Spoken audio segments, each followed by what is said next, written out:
प्रदेश में निकाय चुनाव को लेकर भले ही अभी अधिसूचना न जारी हुई हो, लेकिन अभी से प्रधानमंत्री नरेंद्र मोदी के संसदीय क्षेत्र के नगरीय हिस्से में चुनाव काफ़ी दिलचस्प होता नज़र आ रहा है और इसको लेकर सुगबुगाहट से लेकर चर्चाओं का दौर भी बढ़ चला है। इस समय वाराणसी के इस खास इमारत में हम मौजूद हैं जिसको प्राणकर भवन कहा जाता है और यहाँ काफ़ी सीनियर जर्नलिस्ट, वरिष्ठ पत्रकार हैं। ये जगह इसलिए भी खास है क्योंकि यहाँ इसकी न्यू संपादकाचार्य बाबू राव विष्णु पराणकर जी ने रखी थी, जिन्होंने हिंदी पत्रकारिता को एक अलग ही दिशा दी थी।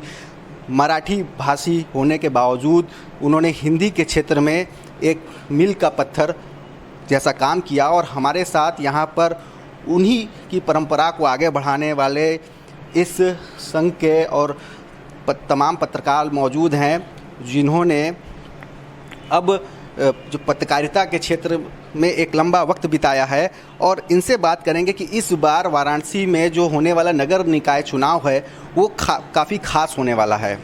और क्योंकि इस बार करीबन 10 वार्ड इसमें बढ़ भी रहे हैं, चाहे वो रामनगर का इलाका हो चाहे ग्रामीण क्षेत्र का हो। तो सबसे पहले आपके ज़रिए जानना चाहेंगे कि इस बार एक वरिष्ठ पत्रकार के नज़रिए से क्या होगा, कैसा होगा बनारस का नगर निकाय चुनाव। पहले अपना नाम पूरा परिचय। मेरा नाम कृष्णदेव नारायण राय है और मैं यहीं काशी पत्रकार संघ का अध्यक्ष रहा हूँ पहले। और बनारस में जो स्थानीय निकाय के चुनाव में जो सरगर्मी होनी चाहिए, अभी ऐसा कुछ दिखाई नहीं दे रहा है। दरअसल ये है कि अभी परिसीमन होना, कुछ घोषणा अधिसूचना वगैरह जारी हुई नहीं है। लेकिन ये महत्वपूर्ण इसलिए ज़्यादा हो जाता है कि ये प्रधानमंत्री का संसदीय क्षेत्र है और चर्चा और जो दिखाई दे रहा है उसमें ये है कि पूरे उत्तर प्रदेश के अंदर या देश में भी अगर ये है कि काम के मामले में बनारस पर बहुत ज़्यादा फोकस रहा है। जैसे कामों में जो है तेज़ गति आना, रिंग रोड का निर्माण होना, बहुत सारी जो मुख्य सड़कें हैं ख़ास तौर पर उनमें जो है उनका एक अच्छे स्तर से उनका निर्माण होना, विश्वनाथ मंदिर कॉरिडोर का जो प्रकरण है वो है। तो ये सारी चीज़ें ऐसी हैं कि आम संसदीय क्षेत्रों की तुलना में बनारस में बहुत काम हुए हैं और इन कामों को लेकर के चर्चा ये होगी। अभी तो फ़िलहाल कुछ है नहीं, लेकिन जब इलेक्शन आएगा तो सत्तारूढ़ दल के लोग इस बात को मतदाताओं के सामने रखेंगे कि साहब हमने आपके शहर के विकास के लिए बहुत कुछ किया है और नगर निगम में आप हमको अपना सहयोग देंगे तो मैं और ज़्यादा अच्छा कर सकूँगा। लेकिन ये तो एक पॉलिटिकल वो हो गया। और पार्टियां भी चुनाव लड़ेंगी। स्थानीय मुद्दे बहुत ज़्यादा होते हैं। बनस्पत राजनीतिक कोई यहाँ पर आइडियोलॉजी बहुत ज़्यादा काम नहीं करती है। जो वर्तमान पार्षद हैं अपने अपने क्षेत्रों के, उन्होंने अपने क्षेत्र में क्या किया है, जनता उनसे क्या अपेक्षा रखती है और उस अपेक्षा पर वो पूरी तरह से खरे उतरे हैं कि नहीं उतरे हैं। एक एंटी इनकम्पेंसी भी होता है कि हर आदमी चाहता है कि हमारी गली की सफाई सबसे ज़्यादा अच्छी हो। पहले की अपेक्षा में कितना बेहतर हुआ है, कहाँ समस्याएं हैं।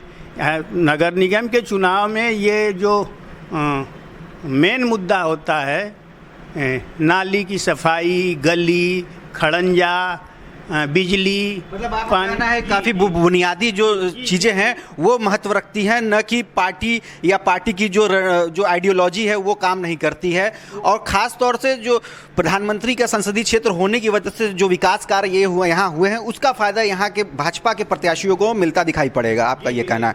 जी, हमारे साथ और भी यहाँ पर तमाम पदाधिकारी मौजूद हैं, इनसे जानते हैं, वरिष्ठ पत्रकार हैं। जी, पहले अपना नाम बताइए। हाँ, मैं सुभाष चंद्र सिंह, वर्तमान काशी पत्रकार संघ का अध्यक्ष हूँ और पराडकर स्मृति भवन में हम लोग बैठे हैं।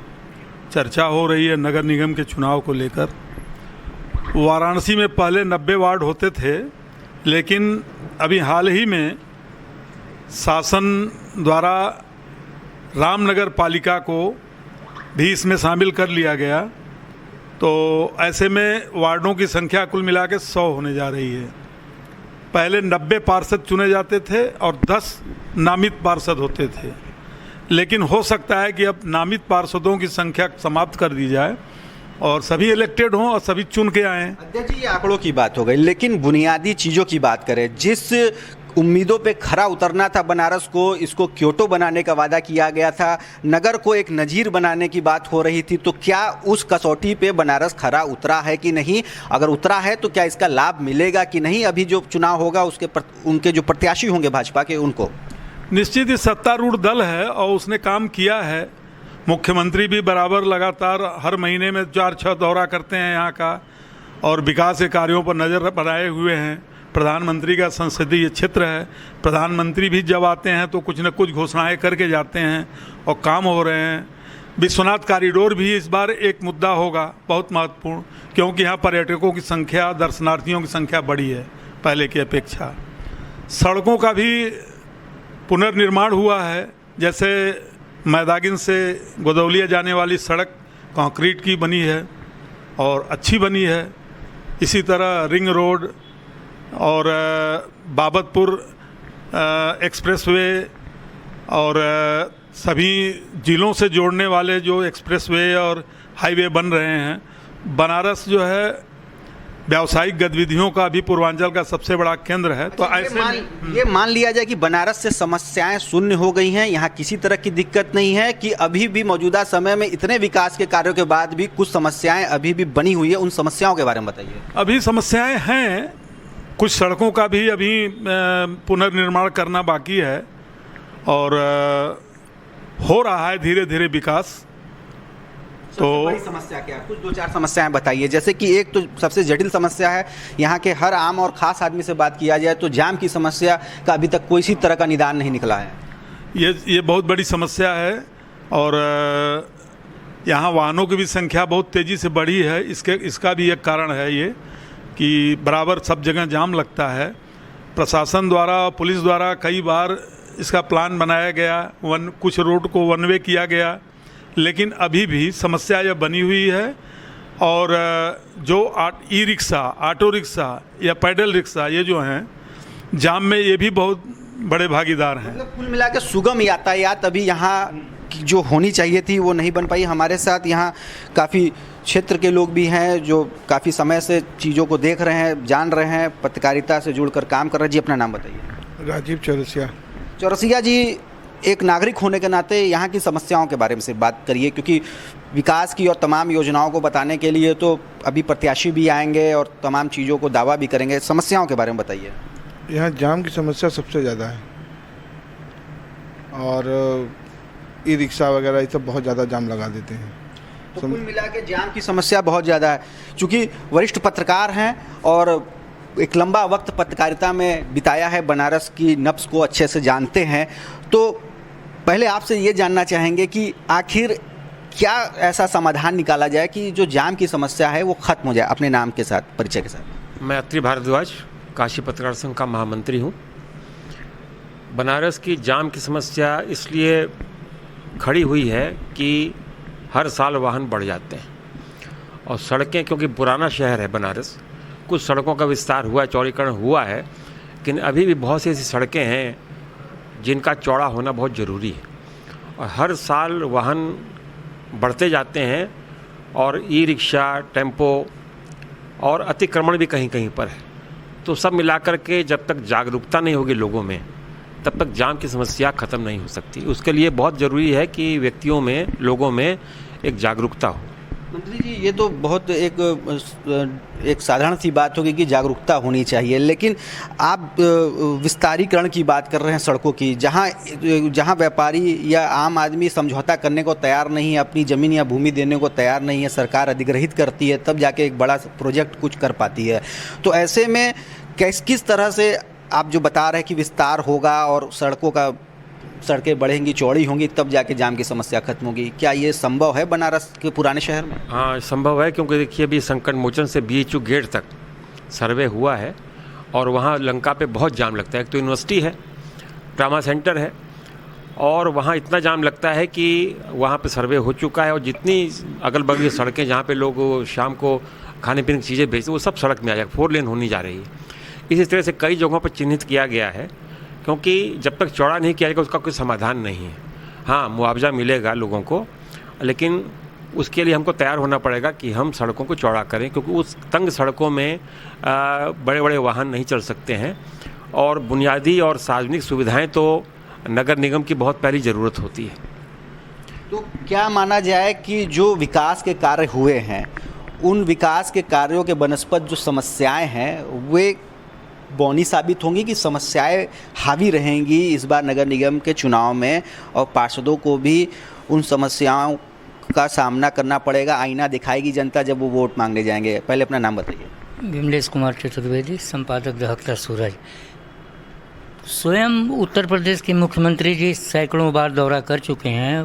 काशी को क्वेटा बनाने का जो संकल्प था प्रधानमंत्री जी का, उसका उनके देखरेख में सचमुच बनारस बदल रहा है और कार्य करने का भी शैली बदला है और पूरा विश्वास है कि मुख्यमंत्री योगी आदित्यनाथ के नेतृत्व में नगर निगम की सारी सीटें भाजपा ले जाएगी। नगर निगम की सारी सीटें भाजपा ले जाएंगी। अभी से भविष्यवाणियों का दौर भी शुरू हो गया है। हालांकि एक पत्रकार को किसी तरह के पूर्वाग्रह से नहीं आना चाहिए, लेकिन भविष्यवाणियाँ भी होती हैं, पैनल पे बैठ के लोग डिस्कशन भी करते हैं और बातें कहते हैं। जी केडीएन जी, आप कुछ बताना चाह रहे थे? मेरा ये है कि जो नगर में जाम की समस्या है, ये जाम की समस्या पब्लिक अवेयरनेस की बात नहीं है। हर आदमी चाहता है कि हम जल्दी से जल्दी अपने गंतव्य तक पहुंच जाएं। शहर वरुणा से लेकर के 80 के बीच तक रहा है। शहर का विस्तार बहुत हुआ है और जिनके घरों में साइकिलें नहीं थी उनके यहाँ स्कूटर, मोटरसाइकिल, कार सब कुछ हो गया है। इस शहर में जाम की सबसे बड़ी समस्या ये है कि जैसे जैसे लोगों की यातायात की ज़रूरतें बढ़ने लगी वैसे वैसे पब्लिक ट्रांसपोर्ट कम होते चले गए। जो हम लोगों को याद है कि जब हम विश्वविद्यालय में पढ़ते थे तो 15 नए पैसे के टिकट में हम गोदौलिया से काशी हिंदू विश्वविद्यालय तक सिटी बस में चले जाते थे। जाम के नाम पर सिटी बसों का जो है पूरा जो है शहर के अंदर से समाप्त कर दिया गया और उससे कहीं ज़्यादा स्कूल की बसें आपके शहर के अंदर में आ गई। पब्लिक ट्रांसपोर्ट के प्रति यहाँ के लोगों में आकर्षण सार्वजनिक लोगों के अंदर एकदम नहीं है। स्कूल जाना हो, ऑफिस जाना हो, कहीं भी जाना हो, बड़े बड़े शहरों में लोग बड़े आराम से जो है सिटी बसों का इस्तेमाल करते हैं। यहाँ कुछ बसें आई हैं लेकिन वो अभी तक जो बसें एसी बसें भी चल रही हैं, मिर्ज़ा मुराद से बाबतपुर और कहाँ जो है सिटी वो एसी बसें चल रही हैं, लेकिन वो आम आदमी के साथ जुड़ नहीं पाई हैं। जिनको लहुरावीर से गोदौलिया जाना है या लंका जाना है, अगर इस तरह की बसें सुगम हर 2-2 मिनट 3-3 मिनट पर मिलती रहें तो पेट्रोल के दाम इतने ज़्यादा महंगे हो गए हैं कि लोग पब्लिक ट्रांसपोर्ट जब आसान सुगम हो जाएगा तो वो लोग बाइक, मोटरसाइकिल, ऑटो, इन सारी चीज़ों से अपने आप को बचाएंगे। दूसरी है कि पार्किंग